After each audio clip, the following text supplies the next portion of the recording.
এই 532টি নগর কেন্দ্রে যদি আমরা এরকম একটি শুদ্ধাচারের এই কাজটি করতে পারি, তাহলে প্রতি বছর 5320 জনকে আমরা উদ্বুদ্ধ করতে পারি। যে দেশ গবেষণা এবং উদ্ভাবনকে গুরুত্ব প্রদান করে সে দেশ অনেক এগিয়ে যায়, এটা সঠিক। এবং আমরা বর্তমান সময়ে আমাদের প্রশাসক মহোদয় উত্তর সিটি কর্পোরেশন একটি নতুন ইনোভেটিভ আইডিয়া এখানে শুরু করেছেন, যে 10 জনকে দিয়ে উনি শুরু করেছেন। আজকে ছোট ছোট উদ্যোগগুলোকে সামনে নিয়ে তাদেরকে উদ্বুদ্ধ করা, তাদেরকে সম্মানিত করা, এটা আমাদের নাগরিক জীবনে একটি খুবই ভালো প্রভাব সৃষ্টি করবে।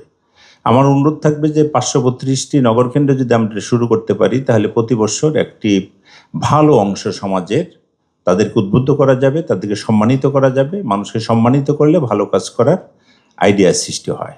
সেটার একটা নজির সৃষ্টি করলেন আমাদের উত্তর সিটি কর্পোরেশনের সম্মানিত প্রশাসক। এই জন্য তার প্রতি আমরা কৃতজ্ঞতা জানাচ্ছি।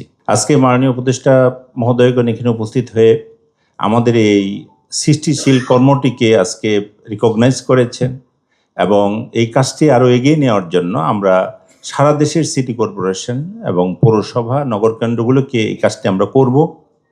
যেহেতু স্থানীয় সরকার বিভাগ, আমরা সারা দেশের এই কাজগুলোকে আমরা করে থাকি, এবং প্রতিটি সিটি কর্পোরেশন, পৌরসভা এবং নগর কেন্দ্রে অনেকগুলো উদ্ভাবন কাজ করার সুযোগ রয়েছে, যেটা আজকে আমাদের আই ওপেনিং হিসাবে এজাজ ভাই আজকে দেখালেন। আমরা এই উদ্যোগটি সারা দেশে ছড়িয়ে দেওয়ার জন্য আমরা অঙ্গীকার করছি, যাতে করে আমাদের দেশের উদ্ভাবক তৈরি হয়, ইনোভেটর তৈরি হয়, যারা আমাদের আগামীর বাংলাদেশ, যে বাংলাদেশ নতুন বাংলাদেশ, সেখানে আমরা ভালো কিছু করার জন্য আমরা প্রচেষ্টা চালাবো।